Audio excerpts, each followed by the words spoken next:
계속해서 우리가 요한복음에 나오는 예수님의 표적에 대해서 생각해 보고 있습니다. 오늘 마지막 7번째 내용입니다. 최근에 흥미로운 기사를 하나 봤어요. 디지털 불멸에 대한 내용이었습니다. 그러니까 디지털 불멸이라는 게 뭐냐면 인간의 정신을, 그러니까 우리의 추억이라든가 기억이라든가 생각들 있잖아요.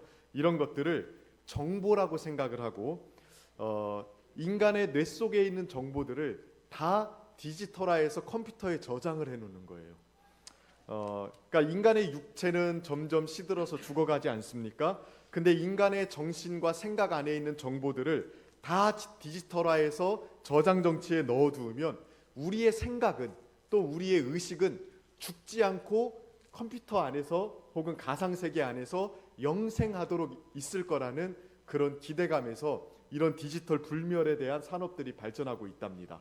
그러니까 몸은 죽지만 우리의 생각은 디지털화된 가상세계 속에서 영원히 사는 거예요. 그러니까 이런 것들을 지금 실제로 산업화하고 추진하고 있다는 기사를 보았습니다. 실제로 거대 자본이 투입되는 프로젝트가 실행이 되고 있는데 대표적으로 뉴럴링크라고 하는 일론 머스크가 설립한 회사이죠. 뇌와 컴퓨터를 연결하는 저장 장치를 지금 만들고 있다고 합니다. 그래서 궁극적으로는 우리의 기억이나 추억, 생각 이런 것들을 영구히 저장시켜 놓고 클라우드나 아니면 저장 장치에 저장시켜 놓고 가상세계 속에서 영원히 사는 것, 그거를 목적으로 지금 디지털 불멸을 추구하고 있다고 그래요. 왜 이런 시도들을 하는 걸까요? 죽음을 극복하기 위해서겠죠. 자신의 존재가 사라지는 것을 어떻게든 막고 영원히 살기 위해서 과학기술을 지금 동원하고 있는 시대 속에 우리가 살고 있습니다. 그런데 이것은 우리 시대만의 일은 아닌 것 같아요. 거의 모든 시대에서 사람들은 죽지 않고 영생하기 위한 방법들을 찾곤 했습니다. 우리가 잘 아는 진시황은 어땠습니까? 영생하기 위한 불로초를 구하려고 동방에 수천 명의 사신들을 보냈습니다. 나중에는 수은을 그 불로초로 생각하고 먹었다가 중독에 의해서 죽었다는 썰이 있습니다. 고대 이집트에서는 미라를 만들었죠. 미라를 만든 이유가 무엇입니까? 이집트 사람들은 영혼이 돌아올 육체가 있어야 부활을 할 수 있다고 믿었어요. 그러니까 육체가 썩지 않게 보존해야만 나중에 영생할 수 있다고 믿었기 때문에 그 미라를 만들고 피라미드를 세웠던 것입니다. 최근에는 브라이언 존슨 같은 억만장자가 프로젝트 블루프린트라는 것을 지금 진행하고 있는데 이 사람이 40대인데 억만장자입니다. 근데 자신의 신체를 18살의 나이로 돌리기 위해서 매년 27억 원을 쏟아붓고 있습니다. 하루에 먹는 영양제의 양이 100알이 넘는데요. 그것만 먹어도 배부를 것 같은데 그리고 수십 명의 의료진들에게 매일 자기의 신체의 점검을 받습니다. 심지어 자신의 17살 아들의 혈장을 수혈받는 회춘주사를 맞아서 최근에 윤리적으로 문제가 되기도 했습니다. 그는 죽음이라는 것을 받아들여야 될 운명이 아니라 정복해야 될 질병으로 규정을 합니다. 이렇게 오늘날까지도 과거에서부터 오늘날까지 인류는 죽음을 정복하기 위해서 굉장히 많은 애를 썼습니다. 그러나 아직도 죽음이라는 건 정복되지 않은 채 우리에게 남아있죠. 사람이 웬만한 것은 다 이루고 성취해 왔습니다. 그러나 결국에는 정복하지 못한 거의 유일한 한 가지, 죽음이죠. 그러나 오늘 우리는 성경에서 죽음을 실제로 정복하고 이기신 유일하신 분을 만나게 됩니다. 바로 우리 예수님이십니다. 오늘 본문의 내용은 죽은 나사로를 살리신 기적의 내용인데요. 요한복음에 나오는 7가지 표적 중에 마지막에 해당되는 내용이에요. 마지막에 나오는 표적이기 때문에 가장 강렬하게 예수님이 누구이신지를 우리에게 알려주는 내용입니다. 우리가 오늘 본문을 함께 생각해 보면서 과연 예수님께서 죽을 운명인 우리들에게 어떤 분이신지를 다시 한번 생각해 보고 그 예수님을 굳건하게 붙드는 은혜가 있기를 주님의 이름으로 축원하고 축복합니다. 예수님과 나사로는 꽤 친분이 있었던 것 같습니다. 제자들이 나사로가 병들었다는 얘기를 말할 때에 뭐라고 이야기하냐면 3절에 보면 주여 보시옵소서 사랑하는 자가 병들었나이다 이렇게 이야기합니다. 다른 사람이 볼 때에도 나사로는 예수님께서 굉장히 사랑하는 사람이었습니다. 그 정도로 친분이 좋았던 사이였어요. 그런데 웬일인지 예수님께서 나사로가 병들었다는 소식을 들었을 때 그를 고치기 위해서 곧바로 출발하지 않으셨습니다. 이틀을 더 머무신 후에 나사로에게 가십니다. 예수님께서 나사로가 살던 베단이라는 동네에 도착하셨을 때 이미 상황은 돌이킬 수 없는 상태가 되었습니다. 17절을 보시면 이렇게 이야기하거든요. 같이 한번 읽어보실까요? 함께 읽습니다. 시작.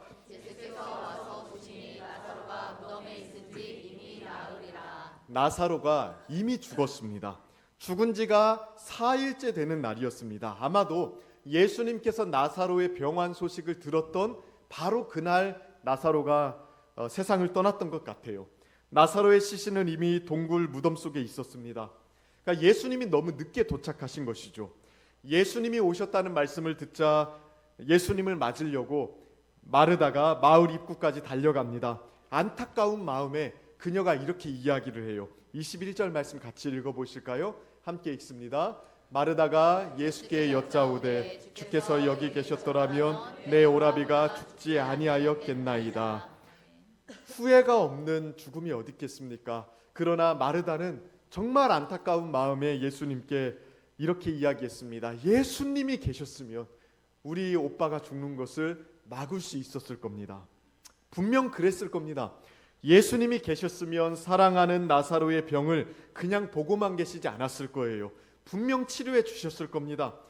그러나 무슨 이유에서였든지 예수님은 나사로가 병들었다는 말을 듣고 곧바로 오지 않으셨어요. 시간을 지체하셨고요. 그 바람에 나사로를 고칠 시기를 놓쳤습니다. 상황은 이미 종결되었습니다. 마르다만 이러한 안타까운 마음을 가지고 있었던 것은 아닙니다. 마리아도 동일한 말을 합니다. 32절 말씀인데요. 마리아가 예수 계신 곳에 가서 배웠고 그 발 앞에 엎드려 이르되 주께서 여기 계셨더라면 내 오라비가 죽지 아니하였겠나이다 하더라. 마리아도 언니 마르다와 동일한 말을 했습니다. 예수님이 계셨다면 우리 오빠가 이렇게 젊은 나이에 죽지 않았을 겁니다.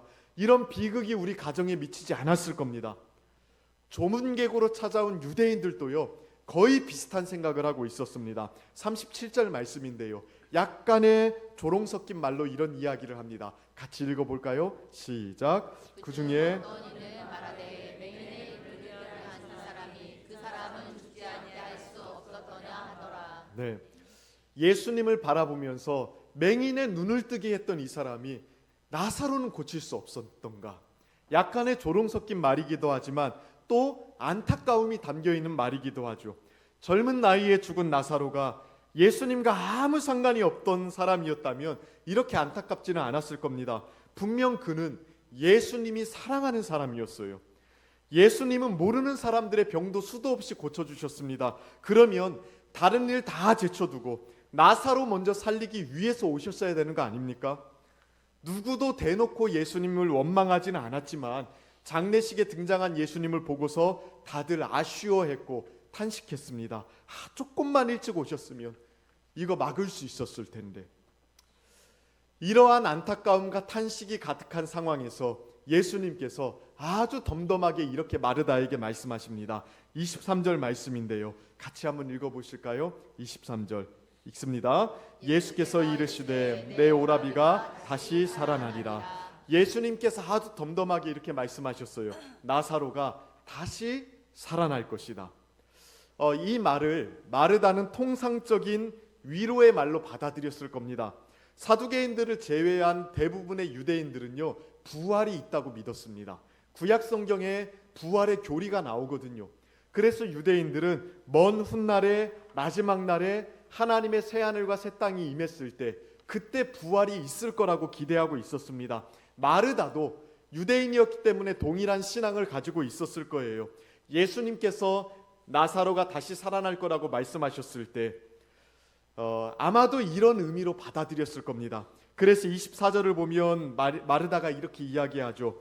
마르다가 이르되 마지막 날 부활 때에는 다시 살아날 줄을 내가 아나이다. 그러니까 예수님의 말씀을 통상적인 교리적인 내용으로 받아들였을 거예요. 예수님, 성경에 그런 내용이 나오죠.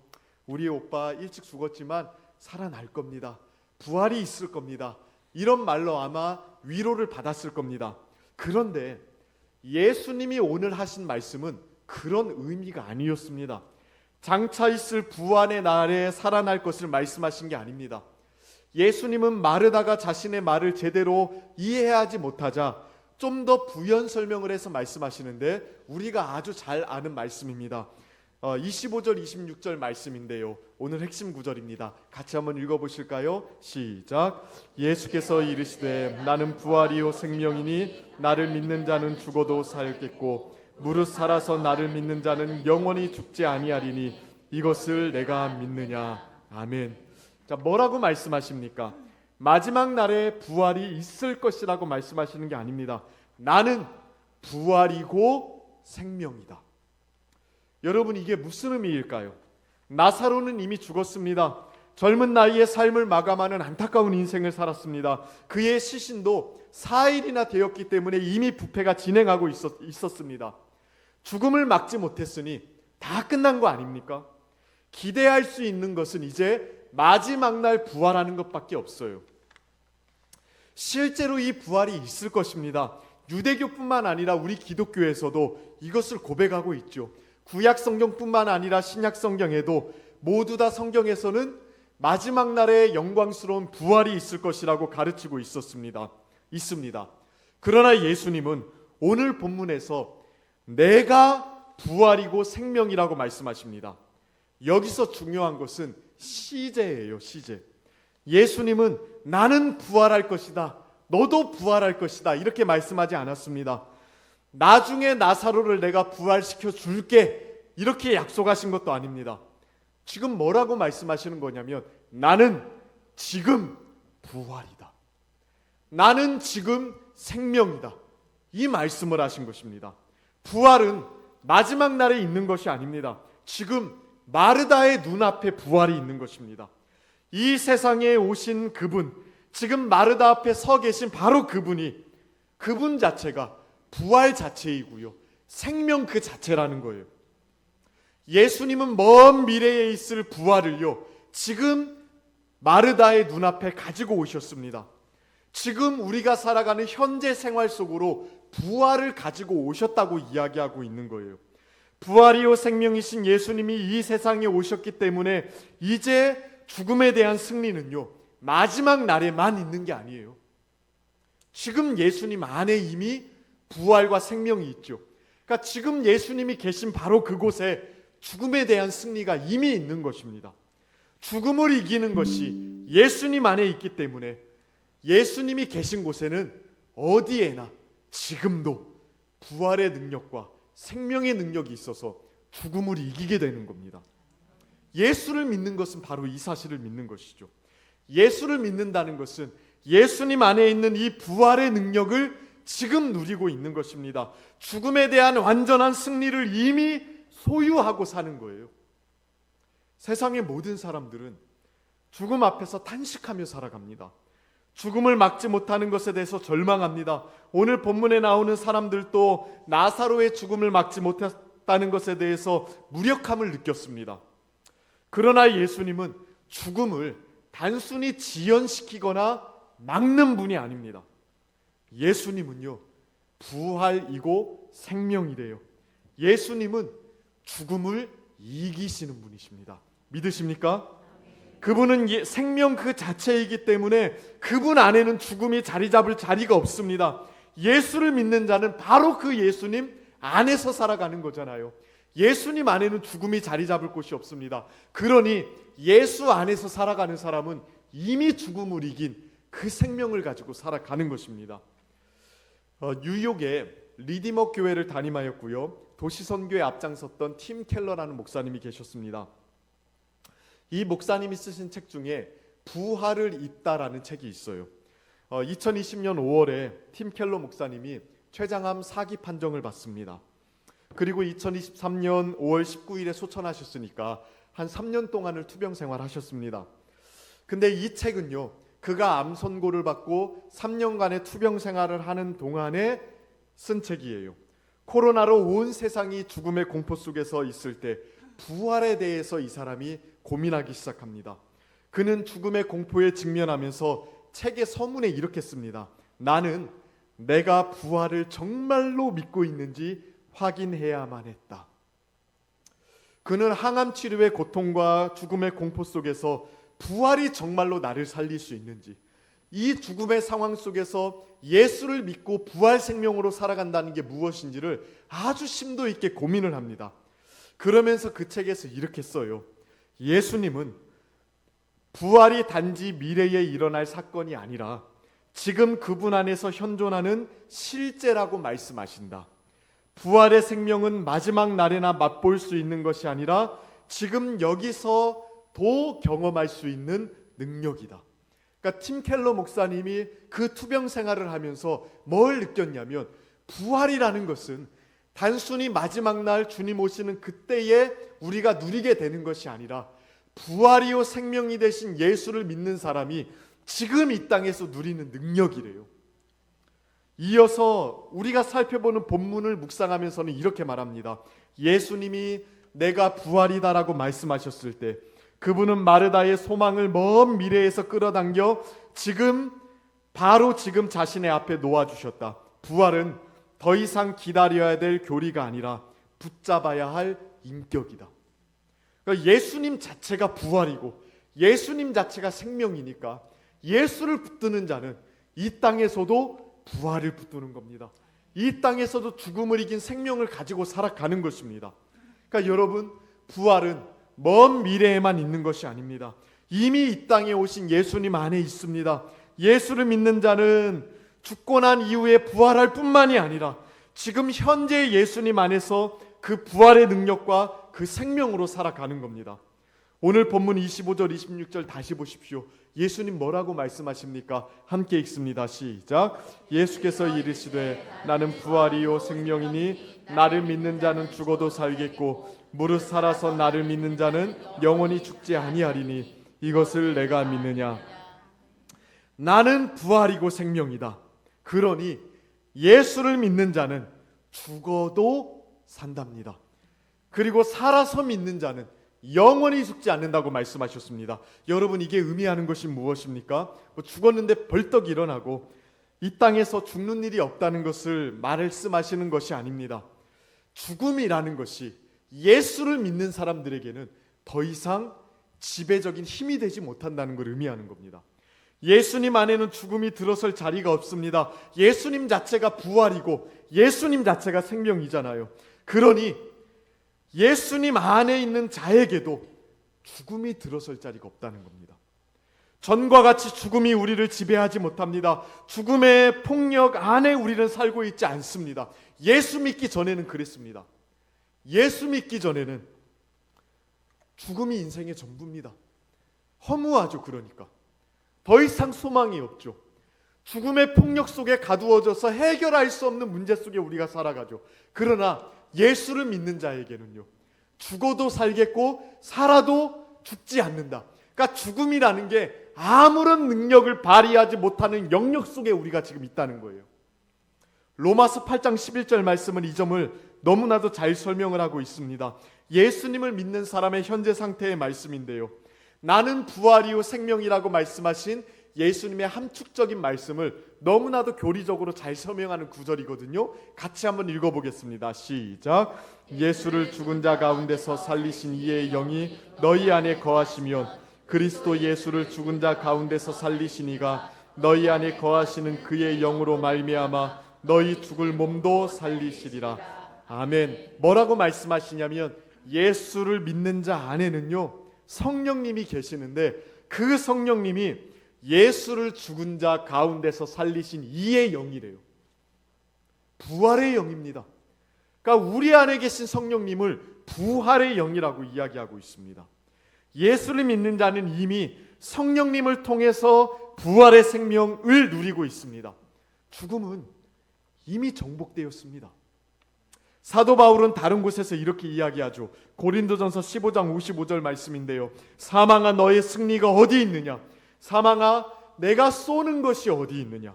지금 죽음을 향해서 조롱하고 있는 말이에요. 죽음아 너의 승리가 어디 있는가? 너의 능력이 어디 있는가? 죽음을 향해서 승리를 선포하고 있는 말씀입니다. 그러니 우리가 예수 안에 있다는 것, 예수님을 믿는다는 것을 우습게 생각할 일이 아닙니다.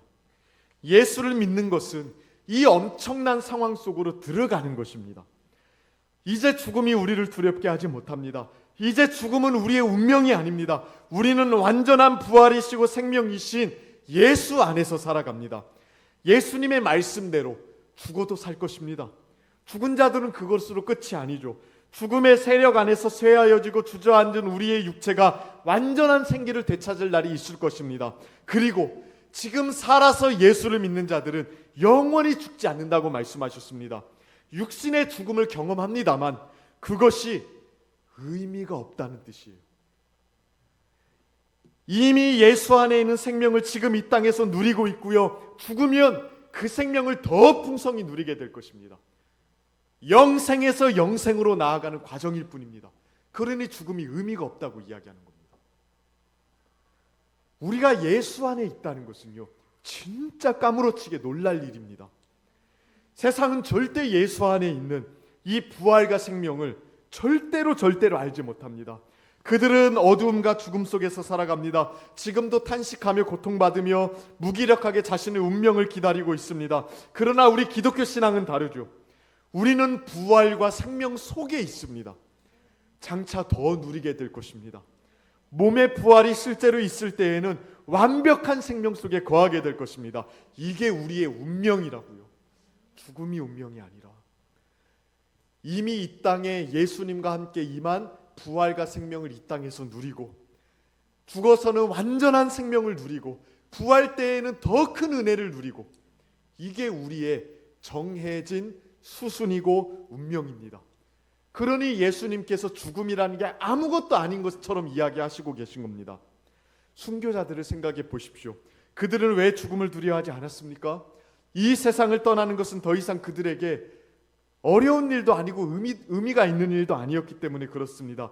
그들은 이미 부활이요 생명이신 예수님 안에 있었습니다.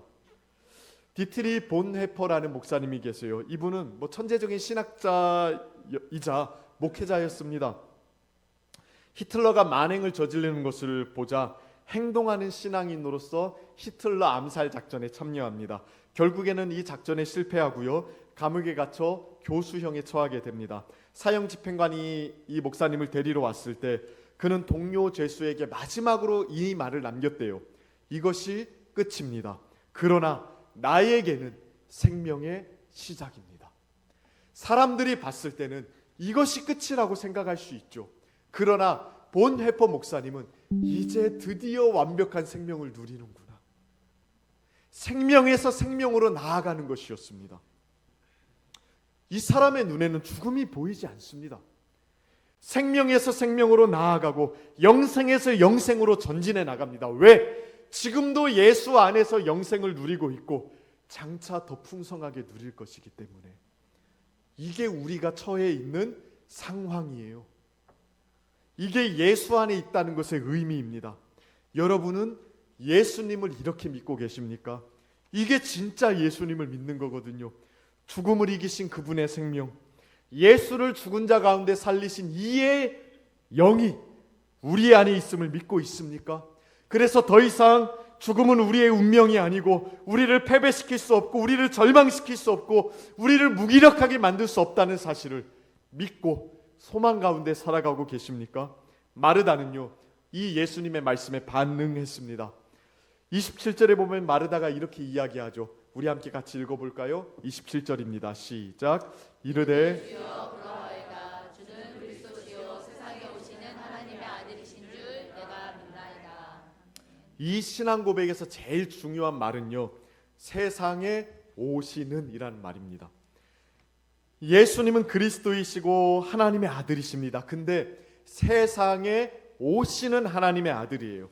그러면 그 전까지는 어디 계셨을까요? 세상에 오시는 분이니까.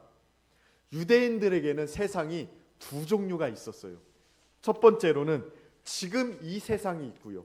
두 번째로는 종말에 임할 오는 세상이 있었습니다. 그러니까 장차 종말에 하나님이 완전한 세상을 자신들에게 줄 거라고 믿고 있었기 때문에 오는 세상이라는 게 있었어요. 에베소서 1장 21절에 보면 이 명확한 표현이 나오거든요. 모든 통치와 권세와 능력과 주권과 이 세상뿐만 아니라 어떤 세상? 오는 세상. 이 세상과 오는 세상 두 가지의 세상이 있는데 이 세상은 타락한 세상이에요.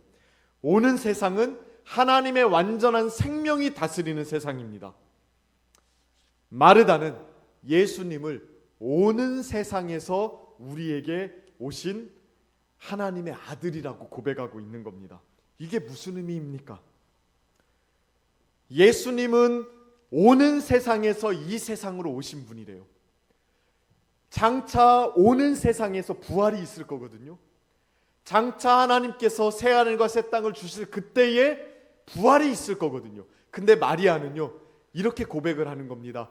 장차 부활과 생명을 주실 그 예수님이 지금 이 땅에 내 눈앞에 서 계신 것을 제가 믿습니다. 오는 세상에 있을 부활이 예수님과 함께 지금 제 눈앞에 계신 걸 제가 믿습니다. 이 고백을 하는 겁니다. 나사로의 죽음이라는 그 비극적인 상황에서 마르다는 자기 눈앞에 서 계신 예수님이 부활이요 생명이라는 사실을 고백했습니다. 이 동일한 믿음이 우리 성도님들에게 있기를 축복합니다. 부활이요 생명이신 예수님을 굳게 믿기를 주님의 이름으로 축복합니다. 그래서 이 땅에 두 발을 디디고 살아가면서 이 세상 사람들과는 완전히 다른 생명을 가지고 살아가고 이 세상 사람들과는 전혀 다른 소망 가운데 살아가는 은혜가 있기를 축복합니다. 물론 다 마르다와 같이 반응한 것은 아니었습니다. 오늘 본문을 보십시오. 예수님께서 마르다를 만난 이후에 마리아라는 사람을 만나죠. 마르다는 주께서 여기 계셨더라면 내 오라비가 죽지 아니하였겠나이다라고 통곡했습니다. 그리고 곁에 조문하러 온 유대인들도 죽음 앞에서 침통해하며 울었습니다. 여기에 대해서 예수님이 어떻게 반응했습니까? 33절 말씀 함께 같이 읽어보실까요? 33절 함께 읽습니다. 시작. 예수께서 우는 것과 또 함께 온 유대인들이 우는 것을 보시고 심령에 비통히 여기시고 불쌍히 여기사 그들이 울고 있는 걸 보시고 예수님의 마음이 어땠대요? 심령에 비통함이 있었습니다. 또 불쌍히 여기셨다고 이야기합니다. 우리말 성경에는 이 표현이 조금 부드럽게 표현이 되어 있는데 정확하게 번역하면 분노하시고 요동치셨다는 말입니다. 35절도 보십시오. 심지어 예수님이 어떻게 하십니까? 눈물을 흘리셨다고 이야기해요. 38절을 보면 다시 비통히 여기셨다고 이야기하거든요. 오늘 본문은요, 거의 유례가 없이 예수님의 감정 상태를 나타내주고 있어요. 예수님은 눈물을 흘리셨답니다. 이 눈물의 의미가 뭘까요? 왜 우셨을까요? 단순히 슬퍼서가 아니에요. 죽은 나사로가 불쌍해서도 아닙니다. 죽음 앞에서 통곡하며 절망하는 이 사람들을 보면서 분노하셨고요. 마음이 요동치셨던 겁니다. 아마 양가 감정이었을 거라고 저는 생각합니다. 그들의 불신에 대해서 지금 부활이요 생명이 눈앞에 있는데 그 예수님을 믿지 못해서 절망하고 있는 그들을 보면서 분노하셨습니다. 그리고 더 나아가서 그들의 불신 때문에 자신들 눈앞에 있는 부활이요 생명이신 예수님을 보지 못하고 여전히 죽음의 처지 속에서 불행해하고 있는 그들을 보면서 가슴 아파하셨습니다. 그러기 때문에 우셨지 않았겠습니까? 마르다와 다르게 마리아는 나사로의 죽음이 가져다주는 상황에 완전히 매몰되어 있었습니다. 그녀는 마르다처럼 믿음을 발휘하지 못했어요. 죽었으니 끝이다, 이렇게 생각하고 있었습니다. 죽음의 상황을 뚫고 나갈 무언가를 가지고 있지 못했습니다.